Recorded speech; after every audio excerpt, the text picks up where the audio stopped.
Welcome friends, आप सभी का फिर से एक बार स्वागत है क्रेजी फॉर मूवीज में। और आज हम रिव्यू करने वाले हैं कल नेटफ्लिक्स इंडिया पे रिलीज हुई तमिल एंथोलॉजिकल सोशल ड्रामा फिल्म पावा कदिकल का, जिसमें लीड रोल में आपको नजर आएंगे अंजलि, साई पल्लवी, प्रकाश राज, कालिदास जयराम और गौतम मेनन। बात करें फिल्म के बारे में तो ये जो फिल्म है कुल 4 एपिसोड में डिवाइड की गई है, जहां पर इस फिल्म में चारों एपिसोड को डायरेक्ट करते हुए आपको नजर आएंगे 4 तमिल इंडस्ट्री के बड़े बड़े डायरेक्टर, जिनमें शामिल है सुधा कोनगरा, विघ्नेश शिवान, गौतम मेनन और वेट्री मारन।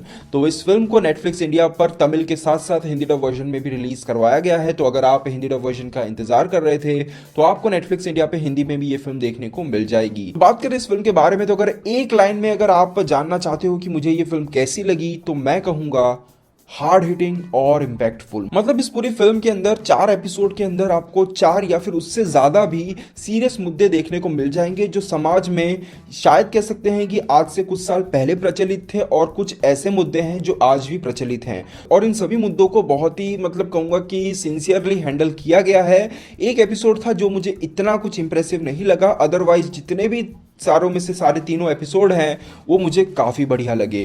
बात करें चारों एपिसोड्स की तो चारों एपिसोड्स में से जो एक एपिसोड था जो मुझे उतना कुछ इंप्रेसिव नहीं लगा, वो था जो दूसरा एपिसोड था जिसे डायरेक्ट किया है विघ्नेश शिवान ने। उस एपिसोड में जो मैसेज था वहां पर तो एक ही एपिसोड में दो बहुत ही मतलब मजबूत मैसेज देने की कोशिश की गई है, पर वहां पर हुआ क्या कि जिस तरह से एक डार्क ह्यूमर और कॉमेडी ऐड करने की कोशिश की गई है, वो जो होता है कि पूरा एक फिल्म का जो एक इंटेंस फ्लेवर था वो कुछ हद तक कम करने की कोशिश करता है। और इस वजह से वो जो एपिसोड था वो मुझे इतना ज्यादा कनेक्टिंग नजर नहीं आया। और वहां पर जो परफॉर्मेंस थी कंपैरेटिवली बाकी तीनों एपिसोड में वो थोड़ी सी मुझे कमजोर नजर आई, इवन डायरेक्शन भी। तो ओवरऑल वो जो दूसरा एपिसोड था वो मुझे कुछ इतना पसंद नहीं आया। अदरवाइज बाकी तीनों जो एपिसोड थे वो बहुत ही कमाल के थे। जिनमें से बात करूं पहले एपिसोड की, तो आपको बता दूं कि मैं इस फिल्म को बेसिकली साई पल्लवी की परफॉर्मेंस और गौतम मेनन के डायरेक्शन के लिए देखने बैठा था। पर सच बता रहा हूं, फिल्म के पहले एपिसोड ने मुझे बहुत ज्यादा सरप्राइज किया। सुधा कोनगरा के द्वारा डायरेक्ट किया हुआ ये जो पहला एपिसोड है, इमोशंस के मामले में सबसे मतलब कहूंगा कि मजबूत एपिसोड था। जहां पर इस एपिसोड की जो जान है वो है कालिदास जयराम। पहले एपिसोड के अंदर जिस किस्म का काम उनके द्वारा हमें देखने को मिलता है वो इतना कमाल का है कि बहुत ही कम समय के अंदर हम इमोशनली उस कैरेक्टर के साथ कनेक्ट हो जाते हैं, जिसकी वजह से इस एपिसोड के अंदर ऐसे काफी सारे सीन्स या फिर मोमेंट्स हमें देखने को मिलते हैं जिनमें हमारी आंखें नम हो जाती हैं। तो ओवरऑल इस पूरे एपिसोड के अंदर हमें एक डिसेंट राइटिंग के साथ कमाल का डायरेक्शन भी देखने को मिलता है। इसके अलावा बात करें तीसरे और चौथे एपिसोड की, तो ये जो तीसरा और चौथा एपिसोड था, यहां पर जो सबसे मतलब एक कॉमन चीज थी वो था टेंशन। तीसरे और चौथे एपिसोड के अंदर जो एक टेंशन वाला एनवायरनमेंट होता है उसे क्रिएट करने की जो कोशिश की गई है वो बहुत ही कमाल की है। और ये जो तीसरा और चौथा एपिसोड है ये एक दूसरे के साथ कहीं ना कहीं इंटरकनेक्टेड है। चौथा एपिसोड जो है वो कहीं ना कहीं काम कर जाता है तीसरे एपिसोड के लिए, और तीसरा एपिसोड जो है वो चौथे एपिसोड के लिए काम कर जाता है। हालांकि यहाँ पे जो चौथा एपिसोड है उस एपिसोड का जो कंक्लूजन होता है वो हमें तीसरे एपिसोड में ही पता चल जाता है, पर वो जो एक छोटा सा रेफरेंस देकर जो डायरेक्टर ने काम किया है वो शायद बहुत कम लोग नोटिस कर पाए, क्योंकि वहां पर जो वो रेफरेंस हमारे सामने आता है उसकी वजह से हमारे दिमाग में दो चीजें आ जाती हैं।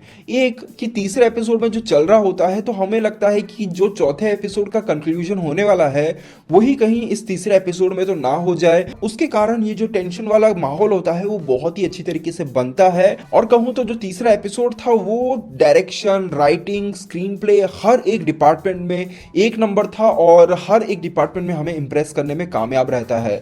इसके अलावा बात करें चौथे एपिसोड की, तो हालांकि हमें पता है कि चौथे एपिसोड के अंत में क्या होने वाला है, पर वहां पर साई पल्लवी का जो कैरेक्टर है वो इस एपिसोड की जान है। उनके कैरेक्टर को इतनी बढ़िया तरीके से लिखा गया है कि उस कैरेक्टर के अंदर हमें जो प्यार, जो लगाव, जो इनोसेंस देखने को मिलता है उसे देखकर हमारे दिमाग में एक चीज चलती रहती है कि क्या इतने प्यार, इतने लगाव, ऐसी भावना के साथ या फिर कहें ऐसे प्यार और ऐसे लगाव के सामने जो झूठा मान सम्मान है, क्या वो अपना दम घोट सकता है या नहीं। ये जो एक सवाल है ये हमारे दिमाग में चलता रहता है, और ये जो एक चीज है ये सबसे मतलब दुखद चीज हमें देखने को मिलती है इस एपिसोड के अंदर। तो ओवरऑल कहूं तो चारों एपिसोड में से अगर सबसे बेहतरीन एपिसोड की अगर बात करूं तो वो था गौतम मेनन वाला। सबसे इमोशनल एपिसोड की अगर बात करूं तो वो था पहला एपिसोड। और कहूं तो जो सबसे परफॉर्मेंस के मामले में जो एपिसोड था सबसे कमाल का वो था साई पल्लवी वाला एपिसोड। मतलब कहना चाहूंगा वेटरी मारन का डायरेक्शन और साई पल्लवी का जो काम है वो बहुत ही बढ़िया था, और कहना चाहूंगा जो नेचुरल और जो रियलिस्टिक परफॉर्मेंस उन्होंने दी है वो सही में आपके होश उड़ा देगी। इसके अलावा एक रिक्वेस्ट मैं आपसे करना चाहूंगा कि अगर आप फिल्म के हिंदी डब वर्जन को देख रहे हो तो प्लीज उनका जो पोर्शन आता है वहां पर आप ऑडियो चेंज कर लें, तमिल में ही देखें, क्योंकि उन्होंने अपने वॉइस में जो एक प्यार, जो एक पेन डालने की कोशिश की है वो आपको सिर्फ तमिल वर्जन में ही देखने को मिलेगी। तो ओवरऑल कहूं तो ये जो फिल्म है अपने सभी मुद्दों को बहुत ही मजबूती के साथ पर्दे पर पेश करती है। साथ ही साथ फिल्म में सभी का ब्रिलियंट परफॉर्मेंस और कमाल का डायरेक्शन आपको बिल्कुल निराश नहीं करेगा। तो अगर आप एक इंटेंस सोशल ड्रामा फिल्म देखना चाहते हो तो इस फिल्म को आप बिल्कुल मिस मत करिएगा। अगर आपने ये फिल्म देख ली है तो आपको ये फिल्म कैसी लगी मुझे कमेंट बॉक्स में जरूर बताइएगा। मिलते हैं आज शाम को एक्सप्रेस राजा की फिल्म रिव्यू के साथ, तब तक के लिए बाय बाय, टेक केयर।